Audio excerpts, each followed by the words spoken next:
What is up, guys? The not DB Grinder here. It's Joe, and I'm here with the DB Grinder. Hey guys, it's not Joe. It's the DB Grinder here. So we're going to be breaking down some of the better decks that you can choose from. Some of these decks have bigger hits than others. Some decks like Labyrinth and Rikka just like weren't hit at all. Right, absolutely. And that's what like kind of becomes interesting because you remove decks like Kashtira because everything in that deck is hit. Unicorn, Planet, Fenrir's Band.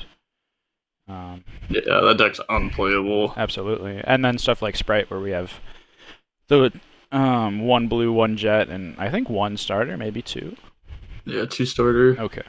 Yeah, it's still like definitely playable as an engine, but I don't think you can play a pure Sprite deck too easily. Yeah, definitely not. Anyways, hopping in, do you have a deck that you think is the best? Okay. So right off the bat, Mm-hmm. Rikka Avalon. Why? I think the deck is a good combo deck. Sure. It's good at going first. Can play a lot of non-engine. Can go second. It's a pretty decent deck overall. It also puts the opponent on half hand traps. Right. So I like this. Also dodges stuff like Bestials and Bell and stuff like that, which a lot of people are playing. Right. I mean, we even saw like this deck do extremely well in TCG. At European Nats, Jessica won with the Rikka deck. So that definitely gives her an edge going into the tournament if you think this is one of the better decks, especially since she has so much experience with it. But I would definitely agree. 100%. Yeah. I think this deck is also super solid. Obviously, you can't really say that like your opponent won't know what your cards do because all of these players in this event have qualified for Worlds, so they obviously understand all the decks and what decks will be good extremely well in terms of testing. So you kind of lose that edge that you had in like bigger North American events. But you still have the ability to play a lot of non-engine. You can play really powerful floodgates like Rivalry, and you also have the ability to, like Austin said, pop off and do like pretty powerful combos. Yeah, and also like game 2, 3, like Rose Whip plus like Therion King really just beats most decks. Like, you're not gonna break through that end board. Yeah, absolutely. Rose Whip is ridiculous. Is there a deck that you think is the second best? So, in my opinion, I would probably say the Danger Dark World deck. And this might be a little bit of an unpopular opinion, and that's, fair enough. But this deck is, like, almost full power over there. You also have to note that there is no Kashtira. There is Shifter, but only 2 of it. And the only deck that can play it effectively, in my opinion, is probably something like Flunder or, I guess, like Sword Soul. But just like the amount of advantage this deck generates off of so few cards is ridiculous. There was I think it was like a round 10 or 11 feature from European Nats where the dude had like a danger card and like 2 random cards in hand and turned it into like 6 negates. Just based off like looping stuff and drawing into like all the power cards. Yeah, I think this deck will be interesting at Worlds. I wonder if anyone's going to actually take it, because like, there's a little bit of RNG to it. Absolutely. But I think like this deck can definitely just overpower so many decks so easily. Like this deck versus like Labyrinth, for instance. Like you can kind of just overpower them like extremely fast. Yeah, even like if you are getting interrupted, you still are ending on like Appaloosa and sometimes even the Fusion. So like that's just enough against half of these decks. Yeah, and I feel like if you're going first with Dark World, you almost put your opponent on draw like Droll or Shifter. Or they just like almost auto lose the game. Right. Yeah, I agree. Then I think the third best deck probably is just going to be Labyrinth. Yeah, I would agree. It's just a solid deck.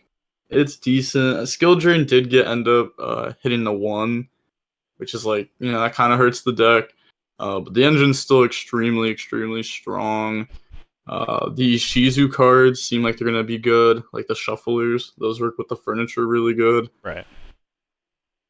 It Yeah, seemed not too much to say about those. it seemed like Gamma seemed to be like a really powerful card in that deck during like YCS Philly, and that card is at 1, correct? Yeah, I would assume it is. It's Yeah. at 1 in the Hmm. TCG.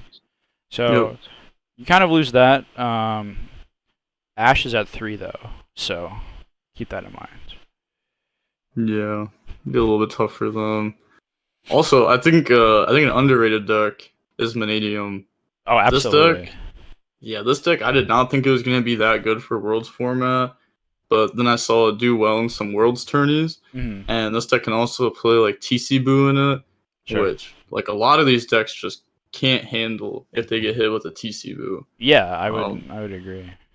yeah, they were main decking it too.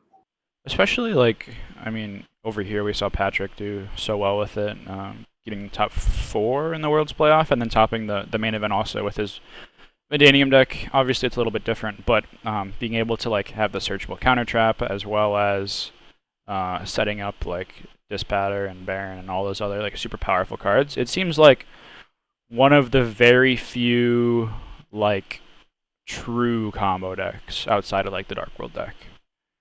Hmm. Yeah, that's fair. And then I think another deck that's pretty good is Purrely. Agree. This deck does have Sleepy and Delicious at 1, which hurts it, and it Hmm. doesn't have the new stuff from Dune. Oh, that isn't legal. Interesting. Yeah, that That stuff isn't legal. that actually makes the Dark World deck a little bit worse, given that the new card isn't legal for Worlds. That's interesting. Yeah, I think it's still fine for Dark World though, for them to not have that card, Sure. because like it is good, but don't you only play it as like a 1 or 2 of Yeah, it anyways? seems like a 2 of. Yeah, so it probably won't matter like that much. But Pearly, if people aren't prepared for it, like specific counters for New War, New War is just a towers, Right. and some decks just won't be able to out it once it's established. Would you, given that there's a couple hits to the deck, would you be blinding second or going first? I would go first Fair. for sure. Yeah.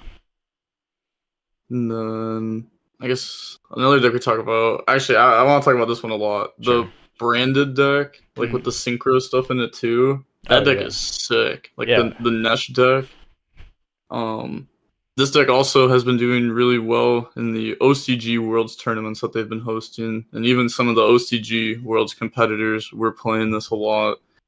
The deck still has like really good recursion. Its follow up is insane. It can break through boards with engine.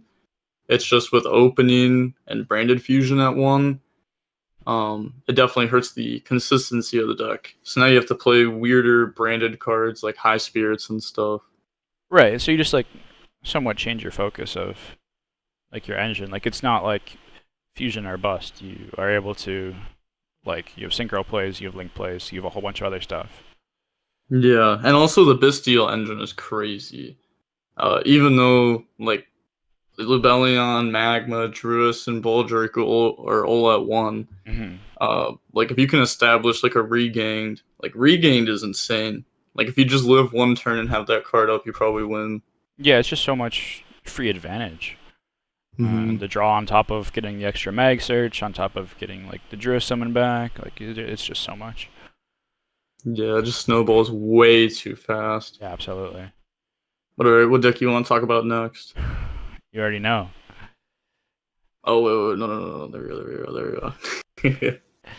Sword is unhit? Question mark. Yeah. I believe. Yep. You also have Danglong, which is cool, which adds some cool aspects to the deck. The only issue with this deck is it does not have a very good Rikka matchup, in my opinion, and it also like can struggle into Lab. It depends. The thing that like you might have to build your deck to like combat is if you're gonna end up playing like a really heavy engine, or if you're gonna be playing a bunch of non-engine. It kind of depends on like what the field is, because I feel like a sword deck that is really heavy on engine, like a bunch of tennies, you're playing Vessel, you're playing End Circle, and like scards like Thrust, allows you to like push through the boards really effectively, especially some of the weaker ones. But that means you're just conceding if you lose the die roll to decks like Dark World and Mannadium, like we mentioned earlier. Even like the Purrely deck if they can set up Noir. So Mhm. if you want to focus on just playing non-engine, that's cool. It just makes it so your choke points are that's just like a little bit more impactful. Yeah. I wonder how many people are actually gonna end up playing this deck. Because this deck was always like a failsafe, it felt like, for a lot of people. Right. So I wonder if like a lot of people that were just like playing Kashtira nonstop decide just to pick this deck up for Worlds because they already know how to play it really well. Right. And this deck also, it really is like pilot. Like if there's a really good pilot playing it, they're gonna do way better than someone that's not good with it. Because there's just so many lines with it all the time. Agreed. Especially like with the Denglon stuff, it makes it it adds a whole bunch of different layers, and can Mhm. really make it so like you can set up a really good board. The main issue that Sword was struggling with is you would lose to cards like Dark Ruler or Talents, but now being able to search the counter trap allows you to like mitigate that threat a lot more effectively. You just have to like go out of your way to set that up. So it depends. Like cards like Nibiru, like if we're looking at these decks, like honestly might not be that good, right? Like Nib is like okay into Dark World. It's pretty okay into Rikka, but they can play around it. It's like pretty good against Mannadium, but like outside of that, like I don't know, it doesn't seem all that effective. So if Nib is like removed from the field, I think Sword gets much better. Yeah. Yeah, that's also fair. I think people might side deck the nib. I don't Sure. think people are gonna main deck it, especially with the fear of so much labyrinth. Oh, also, there's another deck that we should probably talk about. Oh yeah, Also, that deck's full power, right? yeah, this deck doesn't have anything hit, so this is also another deck that like nib just won't work against like Right. ever. Yep. Yeah, Vanquish is an interesting deck. It's a little weird given we don't have like cards like Fenrir, to do like the Rise Heart stuff, but um, it's like a super powerful engine. If you want to talk about like stuff that breaks boards just by engine, like this is one of the best decks to do it with. Um, you just like Yeah, have to really understand like where to be placing your cards and how to not give up more advantage than you need to based on your zone placement. yeah, I agree. A lot of people don't know how to do zone placement against this deck. But one problem with this deck also is that it bricks a lot, and Sure. also at Worlds, Prosperity's at 1. Yep. So I think people might end up not wanting to play this deck, especially because another card that we saw a lot of people play for consistency, Durendal. This doesn't work as well in Worlds format because we don't have Fenrir to Yep. just special summon. So this card doesn't work nearly as well. Yeah. Uh, Absolutely. I think. Yeah, I think that's actually a really fair place to put it. I think it's definitely like in the same category as Sword. hmm Yeah, I agree. You can play a lot of non-engine too, which is nice. But Right. also, it's non-engine has to be a little bit more awkward because you kind of need more like attributes for Yeah, the deck. like I mean, Ash being at 3 is really important for this deck. You want to be able to get your fires as much as possible. Yeah, you might see like Kurikara, Fire Kaiju, stuff like that, just to try to replace some fires in the deck. Right. But next deck, Floowandereeze. Oh my So this god. deck has Shifter at 2, Map at 1, and Prosperity at 1. Yeah. So Map at 1 is a huge hit. And then to also put Prosperity at 1, like, I don't think I would ever touch this deck at Worlds format, to be Sure. honest. And yeah, Just because once you make it the top 8 of Worlds, you still have to win 3 more matches, and I'm just not confident that this deck can not brick. absolutely. Yeah. Especially like we talk about non-engine too. Like only having 2 shifter is tough, and Prosp allowing you to grab something like evenly, or Storm or Dark Ruler was super important in this deck. And yeah, I feel like you're just gonna struggle going second, and you're gonna struggle with breaking. I agree. Yeah, a lot of problems with this deck. Dragon Link. This deck, it's still, I mean, it lost a lot. Like the Bestial engine being hit, Hmm. like definitely hurt. But the deck can still set up a good end board.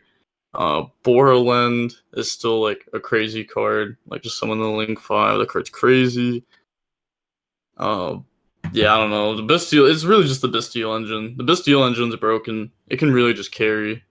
Absolutely, and I think Seal is like also a really effective card into this type of field. You know, you look at like Vanquish Soul deck, Sword Soul, even Purrely, like Seal can be like super impactful against some of the Oh matchups. yeah, Seal against Purrely is so annoying.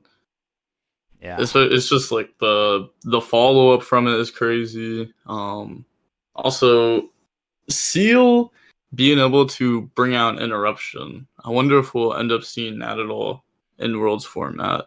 Just because like if Seal ever brings out like a sloth or like a card that pops or a card that banishes something. Yeah, there was the pendulum, right? The level 6 or something that people were playing at one point, where it like Oh yeah, banished on summon. yeah, Yeah, the that. Aether. Yep. You know, there's also a newer one too. I forget what it was, but it came out I think alongside the tier cards, and that card lets you pop 2 monsters on summon. Oh, I remember. Yeah, it's like a level 8. Yep, I know what you're talking Yeah, about. That card is really yeah, good. yeah. That card's also sick. So I wonder if we're gonna see these cards potentially be played in the Dragon deck at Worlds. I think something like this can give you a huge advantage because people are just never prepared for it. They always think Seal is just gonna tag out into like Seyfert or Magma. Yeah, absolutely. I think that's a card that like you can like justify siding in terms of like going first. But if you, I mean, you know, we're all just like a smaller amount of rounds than people really think. So you have the ability to like, you know, play to go first. Yeah, you could definitely have a little bit more weird choices in your deck. Really depends on what you're trying to do, I guess. Because yeah, you can build your deck to be a little bit more heavy going first, but it might be a little bit tougher when you get to top cut. I guess you just hope that you win the dice roll and your deck's just like infinitely better going first. Right, absolutely. But also, we see OCG players do crazy things like play like 56 card Dragon Link and stuff like that. Right. So maybe we just end up seeing something crazy like that and they just throw one of these in there. Mm-hmm. That would be interesting to see. Lastly, of course, Striker. Yeah, this deck's not hit at all. This deck has Hornet at 1 and Engage at 2, just like the TCG. Is there 3 Kagari back? I don't know. OCG had it hit at one point. Okay. Yeah, this deck is like full power pretty much. Yeah, I feel like but it's definitely a even sleeper then choice. even then though, it's still just not that great. I agree. It's kind of tough. It's funny Just because like, go ahead. I'll let you. All right. Because like, I don't know, this deck, it feels so bad. I don't know why. Like it's full power. It should be good, but then like you just go second, and you just die. Yeah. Like you try to break a board, and you just like can't do it, or you'll do it, and then you'll like shiz, search, engage, pass, and then they'll just end the game. Yep. No, I was gonna say something very similar. Whereas like we see this deck almost full power here, and it's nowhere to be seen anywhere near top cut. Just because of those reasons you described, as well as cards like the Bestials, just banishing the Ray and they're just dead. Like, I don't know, some of the cards, like the newer cards, like Linkage, literally ridiculous. And the new Striker Link, Azalea, they're getting like all these ridiculous cards, and the deck is still like borderline unplayable. It's kind of unfortunate. Yeah, also something that people didn't think about for Worlds is something like Azalea is legal, but stuff that came out in like the same set as that, like Link Decoder, this card actually isn't legal at Worlds because this card never came out in Korea. Interesting. So it has to be legal in every single region? Yup. So stuff like Link Decoder, this hurts, if you wanted to try to play Math Mech, this hurts that deck. I also know there's other cards. I don't remember all of them, but I know there's also like Tri-Edge Master that came out like 2 months ago for us. Korea just never got this, so Mannadium can't play this at Worlds. It's a good card too. Yeah. I mean, it's pretty much just like Charge Warrior. It's like whatever. It's not that big of a difference. Mm-hmm. But just like little things like this, you kind of have to think about because it's just so weird. Because you never think like, oh, Korea never had this card legal, because like I mean, me personally, I'm never looking at like what Korea has legal and not. Sure. Yeah. So it's interesting to think of like those differences too for the world's format. Absolutely. Well, this has been fun, and I had a good time going over the different decks. Please let us know in the comments down below if you are interested in more of this type of content, where we break down tier lists or something for like an upcoming a YCS or an event of that type. Yeah, thank you guys all so much for watching.